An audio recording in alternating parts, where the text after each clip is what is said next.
পশ্চিমাদের মানবাধিকারের স্লোগান আপনাকে জাহান্নামে নিয়ে যাবে, আর ইসলামের মানবাধিকারের স্লোগান আপনাকে জান্নাতে নিয়ে যাবে। পার্থক্যটা এখানে। বর্তমান সমাজে দুটি অধিকার, দুটি জীবন ব্যবস্থা একটা আরেকটার সাথে সাংঘর্ষিক। একটা হলো ইসলামিক মানবাধিকার, আরেকটা হলো পশ্চিমাদের মানবাধিকার। একটা হলো পশ্চিমাদের জীবন দর্শন, জীবন ব্যবস্থা, আরেকটা হলো ইসলামের জীবন দর্শন, জীবন ব্যবস্থা। দুইটার মাঝে পার্থক্য আছে না নাই? দুইটার মধ্যে পার্থক্য হলো আসমান এবং জমিনের তফাৎ। আমি সামনে যতগুলো কথা বলবো সব কথাকে যদি আপনি আমাকে এক বাক্যে ব্যক্ত করতে বলেন, আমি এক বাক্যে কথাটা ব্যক্ত করব। পশ্চিমাদের জীবন ব্যবস্থার দর্শন, তাদের মানবাধিকারের স্লোগান এই জাতিকে, এই উম্মতকে, এই মুসলিম সম্প্রদায়কে সরাসরি জাহান্নামের দিকে নিয়ে যাওয়ার জন্য পরিচালিত হয়। ঠিক না বেটি কথা বলেন? আর ইসলামিক মানবাধিকার, ইসলামী জীবন আদর্শটা আপনাকে সরাসরি সিরাতে মুস্তাকিমের উপর তুলে ডাইরেক্ট জান্নাতে পৌঁছে দেওয়ার জন্য আল্লাহ পাক ইসলামী মানবাধিকার প্রতিষ্ঠিত করেছেন। সংঘর্ষ এই দুই জায়গায়। আমাদের মুসলমানদের মধ্যে বহুলাংশে এই উপলব্ধিটাও তাদের নাই। বহু মুসলমান আছে এইরকম, ইসলামিক মানবাধিকারের মূল্যবোধে তার বিশ্বাস হয় না, ইসলামী জীবন ব্যবস্থার দর্শনে সে বিশ্বাসী নয়, অভাব নেই। আরে ভাই, ওর রোজা নামাজ হজ দিয়ে কি হবে? ওর তো ইমানে নেই। বেঈমানদের 1000 বছরের সেজদা, 1000 বছরের হজ, লক্ষ কোটি টাকা দান করলেও কোনো লাভ নাই, কারণ তোর ইমানে নেই। ঠিক না বেঠিক কথা বলে?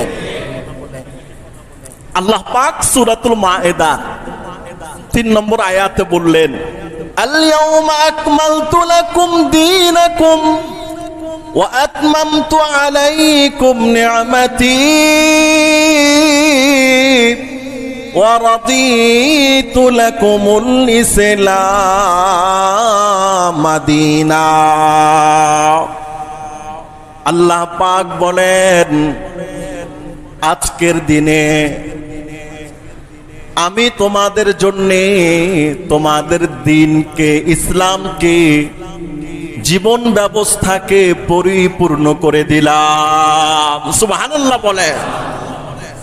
বিদায় হজের ভাষণে নবী করিম 3টি কথা বলেছেন ভাষণ শেষ করার পর, হাল বাল্লাগতু, হাল বাল্লাগতু, হাল বাল্লাগতু। সাহাবীরা, আচ্ছা তোমরা বলো না, আমি কি আমার 23 বছরের নবুয়তি জীবনের যত প্রস্তাবনা আল্লাহ পাকের পক্ষ থেকে নির্দেশনা ছিল, আমি কি পুঙ্খানুপুঙ্খানুভাবে তোমাদের কাছে পৌঁছাতে পেরেছি কিনা?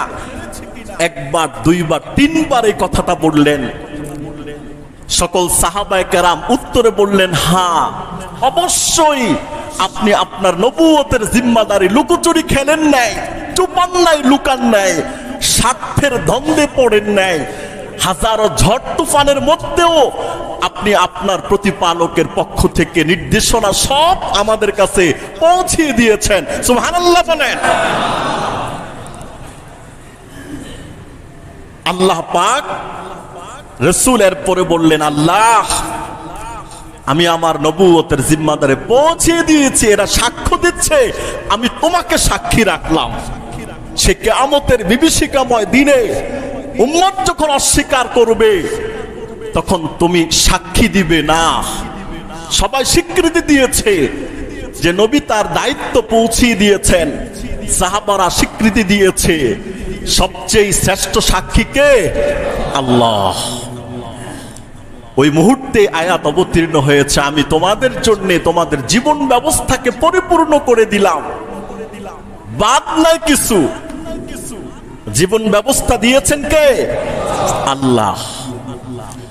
পৃথিবীর সৃষ্টির রূপকার, আসমান জমিন সৃষ্টিকর্তা, যিনি শুধু পৃথিবীর মালিক নয়, এরকম হাজারো জগতের, লাখো জগৎ, কোটি কোটি জগতের যিনি মালিক, ওই মালিক পৃথিবী সৃষ্টি করে বললেন, পৃথিবীতে আমার বান্দারা থাকবে, বসবাস করবে, এদের সুখ শান্তিময় জীবন ব্যবস্থার যত গাইডলাইন আমি আল্লাহ পাক সবটুকুন এই কোরআনের মধ্যে দিয়ে দিয়েছি।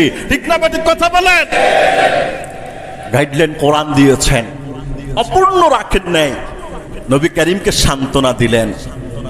এরপর আল্লাহ তাআলা বললেন, হে রাসূল সান্ত্বনা নিন, ওয়ারাদিতু লাকুমুল ইসলাম দীনা, আমি আপনার জন্য আপনাদের জন্য দিন ইসলামকে কমপ্লিট জীবন ব্যবস্থা দিয়ে আমি আল্লাহ পাক এত খুশি, কথা দিলাম এই আমার দেওয়া জীবন ব্যবস্থায় যে চলবে ও দুনিয়াতে বসে জান্নাতের সুঘ্রাণ পাইতে থাকবে। সুবহানাল্লাহ বলেন।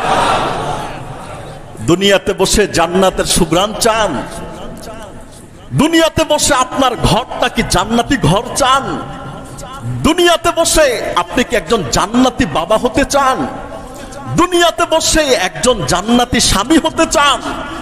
দুনিয়াতে বসেই আপনি আল্লাহ পাকের নৈকট্যশীল বান্দা হতে চান? তাহলে যেখানে অসঙ্গতি আছে ওখানে ইসলাম লাগান। অসঙ্গতির ট্রিটমেন্ট হলো ইসলাম, অসঙ্গতির প্রতিষেধক হলো ইসলাম। ইসলাম লাগান। কাটা ছেঁড়া গেলে আমরা কি লাগাই? ব্যান্ডেজ লাগাই, ঔষধ লাগাই, কাটা ছেঁড়াটা ভালো হয়ে যায়। মানব জীবনের যত অস্থিরতা, পেরেশানি, দুঃখ, দুর্দশা আছে সব জায়গায় রব্বে কাবার হাজার কোটি বার কসম করে বলি, ইসলাম লাগান। মুহূর্তের মধ্যে অসঙ্গতি, অস্থিরতা, টেনশন, হতাশা, অস্থিরতা সব আল্লাহ দূর করে দিবেন। ঠিক না বেটি? কথা বলেন।